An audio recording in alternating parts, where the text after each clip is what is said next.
سجدہ سہو کا بیان۔ سجدہ سہو سے مراد یہ ہوتا ہے کہ انسان نماز میں کہیں بھول گیا ہے تو اس بھولنے کی کمی کو آخر میں 2 سجدے کر کے پورا کر لیا جاتا ہے۔ یاد رکھ لیں کہ اگر کوئی انسان پڑھنے میں بھول گیا ہے، کسی قرات کے اندر بھول گیا ہے یا کسی دعا کے پڑھنے میں آگے پیچھے بھول گیا ہے تو اس پہ کوئی سجدہ سہو نہیں ہوتا۔ ہاں اگر سورۃ فاتحہ پڑھنی بھول گیا ہے تو وہ رکعت ہی شمار نہیں ہوتی ہے، کیونکہ سورۃ فاتحہ کے بغیر نماز نہیں ہوتی ہے۔ اس کے علاوہ انسان کسی بھی دعا میں، کسی بھی ذکر میں بھول گیا ہے تو اس سے جو ہے وہ نماز میں ثواب میں کمی بیشی ہو سکتی ہے، لیکن سجدہ سہو لازم نہیں ہوگا۔ سجدہ سہو اللہ کے نبی صلی اللہ علیہ وسلم سے نماز میں کہیں کمی بیشی اس کے ادا کرنے میں ہو رہی ہوتی تو وہاں پہ لازم ہوتا ہے، اور اس کا طریقہ یہ ہے کہ جب نماز پوری کر لی جائے اور آخری تشہد میں بیٹھے ہوں، دروشی پڑھ لیا، دعائیں پڑھ لی، اب صرف سلام باقی رہ گیا ہے تو سلام سے پہلے 2 سجدے کر لیے جائیں اللہ اکبر کہہ کے۔ پہلا سجدہ، پھر اٹھ کے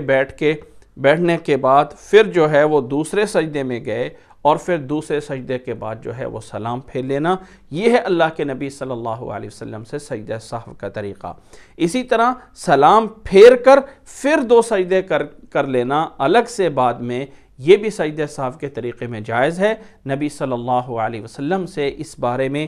6 احادیث بیان کی گئی ہیں کہ آپ صلی اللہ علیہ وسلم نے ان موقعوں پہ اس طرح کر کے سجدہ فرمایا۔ خلاصہ ان کا یہ ہے کہ ایک حدیث متفق علیہ ہے جس میں یہ موجود ہے کہ درمیان والا تشہد بھول گئے تھے تو آپ صلی اللہ علیہ وسلم نے آخر میں سلام پھیرنے سے پہلے 2 سجدے کیے اور پھر جو ہے وہ سلام پھیر لیا۔ دوسری حدیث میں یہ ہے کہ جس انسان کو نماز میں شک ہو جائے کہ کتنی رکعتیں پڑھی ہیں، لیکن اس کا ایک گمان جو ہے وہ موجود ہے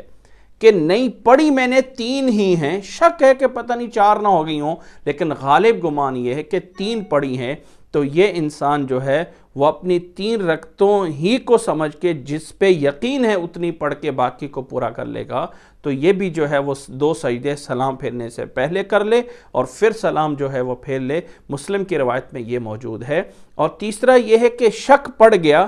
اور یہ کوئی پتہ بھی نہیں ہے کہ شک برابر ہے، بالکل کنفرم نہیں ہے، 3 پڑھی ہیں، 4 پڑھی ہیں، 1 ہے یا 2 ہیں، تو اس انسان کو چاہیے کہ کم پہ بنیاد رکھ لے۔ 2 اور 3 رکعتوں میں شک ہے تو 2 رکعتیں سمجھ کے باقی جو ہے وہ 2 رکعتیں پڑھ کر سلام پھیرنے سے پہلے جو ہے وہ 2 سجدے کر لیے جائیں۔ یہ روایت ابو داؤد میں موجود ہے۔ اور تیسرا یہ ہے کہ اللہ کے نبی صلی اللہ علیہ وسلم نے 4 رکعتوں والی نماز میں 2 رکعتوں پہ سلام پھیر دیا تھا، بعد میں بتانے پہ آپ صلی اللہ علیہ وسلم نے باقی کی 2 رکعتیں ادا کیں اور پھر جو ہے وہ سلام پھیرا، اور سلام پھیرنے کے بعد جو ہے پھر آپ صلی اللہ علیہ وسلم نے 2 سجدے فرمائے تھے۔ یہ روایت متفق علیہ موجود ہے۔